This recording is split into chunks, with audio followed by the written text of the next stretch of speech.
TTD దేవస్థానంలో లడ్డూ తయారీలో కల్తీ నెయ్యి జరగలేదని జగన్ అనటం దారుణమని ఎమ్మెల్సీ రామ్గోపాల్ రెడ్డి అన్నారు. కల్తీ నెయ్యి వ్యవహారంలో 3 రకాల ఇన్వెస్టిగేషన్లు జరిగాయని, కల్తీ నెయ్యి జరిగిందని స్పష్టంగా చెప్తున్నా జగన్కు అర్థం కావటం లేదని అన్నారు. కల్తీ జరగలేదని జగన్ దేని ఆధారంగా చెప్తున్నారని ప్రశ్నించారు. కల్తీ జరిగిందని సిట్ స్పష్టంగా చెప్తోందని అన్నారు. టీటీడీ మాజీ చైర్మన్ సుబ్బారెడ్డి పిఏ కల్తీ నెయ్యి కంపెనీలకు కాంట్రాక్ట్ అప్పచెప్పడాన్ని ఆరోపించారు. ఆ తర్వాత భూమన కరుణాకర్ రెడ్డి కూడా వాళ్లనే కొనసాగించారని అన్నారు. జగన్ పార్టీకి తప్పుడు ప్రచారాలు చేయడం తప్ప వేరే పని లేదని అన్నారు. లేకపోతే అశోక్ సింఘాల్ గారిని ఎందుకని అక్కడి నుంచి బదిలీ చేయడం జరుగుతుంది. అశోక్ సింఘాల్ గారి పాత్ర ఉంది.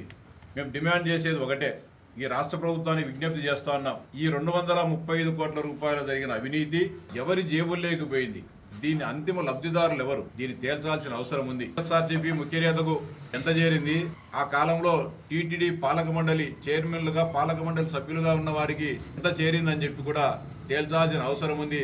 దీనిపైన సమగ్ర దర్యాప్తు జరపాలని చెప్పి ఈ రాష్ట్ర ప్రభుత్వానికి గౌరవ ముఖ్యమంత్రి గారికి కూడా ఒక వెంకటేశ్వర స్వామి భక్తునిగా కూడా విజ్ఞప్తి చేస్తాను. సాక్షాత్తు విజయభాస్కర్ రెడ్డి అనే టీటీడీ ఎంప్లాయ్ అప్రూవర్గా దీనిలో ఈ కుంభకోణం జరిగింది, నూనెల్లో ఫ్లేవర్స్ కలిపాం, దీని ద్వారా నాకు ఇంత డబ్బు ఆయాచితంగా లబ్ధి చేకూరిందని చెప్పి అప్రూవర్గా మారడం జరిగింది. తను ఏదైతే లంచంగా తీసుకున్నాడో వాటిలో కొంత భాగాన్ని ప్రస్తుతం తన దగ్గర ఉన్న కొంత ధనాన్ని ఆయన ప్రభుత్వానికి కూడా వెంటనే ఈ సరెండర్ కూడా కోర్టు కూడా సరెండర్ కూడా చేయడం జరిగింది. తప్పులు జరుగుతూ ఉంటాయి, తప్పులు జరిగినప్పుడు దాన్ని సరిదిద్దుకోవాల్సిన బాధ్యత ఎవరి మీద ఉంటుంది.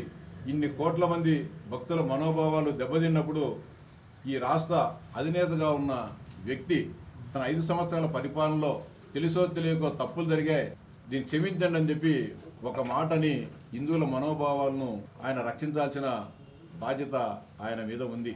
అట్లా కాకుండా సబ్జెక్టును డైవర్ట్ చేయాలని చెప్పి రోజుకొక పద్ధతిని ఎంచుకుంటూ అంబటి రాంబాబు గారితో మాట్లాడించడము, లేకుంటే జోగి రంగేశ్వర్తో అసభ్యంగా మాట్లాడించడము, దానిపైన ప్రభుత్వం చర్యలు తీసుకుంటే వారిని పరామర్శించేదానికని చెప్పి మళ్ళీ ఆయన పరామర్శ యాత్రలు చేస్తాడు. ఈ పరామర్శ యాత్రలా లేకుంటే కనుక శవయాత్రలో కూడా అర్థం కావడంలే.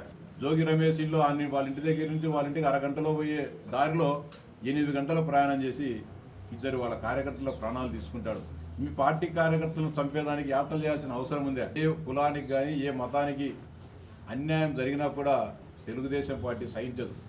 క్రిస్టియన్స్కి అన్యాయం జరిగినా సహించం, మైనారిటీ ముస్లిం సోదరులకు అన్యాయం జరిగినా. Please subscribe to YK TV Network. Please subscribe to YK TV. Please watch YK News. Don't forget to subscribe YK News channel